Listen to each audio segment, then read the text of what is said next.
घूमती हुई पहाड़ियों और सरसब्ज जंगलों के दरमियान बसे हुए एक आरामदह छोटे से कस्बे में मेक्स नाम का एक छोटा चपड़ासी किता रहता था। मेक्स तवानाई से भरा हुआ था और हमेशा महम जॉय के लिए तैयार था। उसका सबसे अच्छा दोस्त एक चंचल बंदर था जिसका नाम मोमो था। मोमो को एक शाख से दूसरी शाख में झूलना पसंद था। इसकी हंसी दरख्तों में गूंजती थी। एक रोशन सुबह मैक्स और मोमो ने एक साथ एक अजीम महम जॉय का आगाज करने का फैसला किया।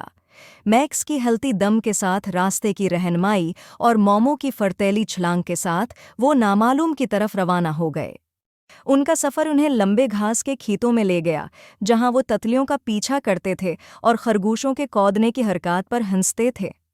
उन्होंने बड़बड़ाते हुए नदियों को उबूर किया, कदमों के पत्थरों पर एहतियात से तवाज़ुन रखते हुए, और चट्टानी पहाड़ियों पर चढ़ गए। उनकी रूहें हर नए चैलेंज के साथ बढ़ रही थीं।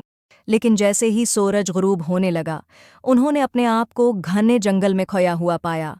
दरख्त उनके ऊपर बुलंद हैं, उनकी शाखें लंबे लंबे साए डाल रही हैं जो हमेशा के लिए फैली हुई मालूम होती थीं।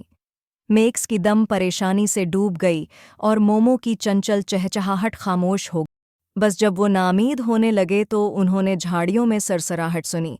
एक अक्लमंद बूढ़ा अल्लो बाहर निकला। इसकी आंखें हिकमत से चमक रही थीं। कुछ खो गए हो तुम? उल्लू ने आहिस्तगी से कहा। मेक्स और मोमो ने सिर हिलाया। उनके दिल बेयकीनी से भरे हुए थे। द्रो नहीं, उल्लू ने अपने पर फैलाते हुए कहा। मेरे साथ चलो, मैं तुम्हें घर की रहनुमाई करूंगा। उल्लू के रास्ते में आने के साथ मेक्स और मोमो जंगल से गुजरे। उनकी थकी हुई टांगों में घर वापसी की उम्मीद में ताकत पैदा हो गई।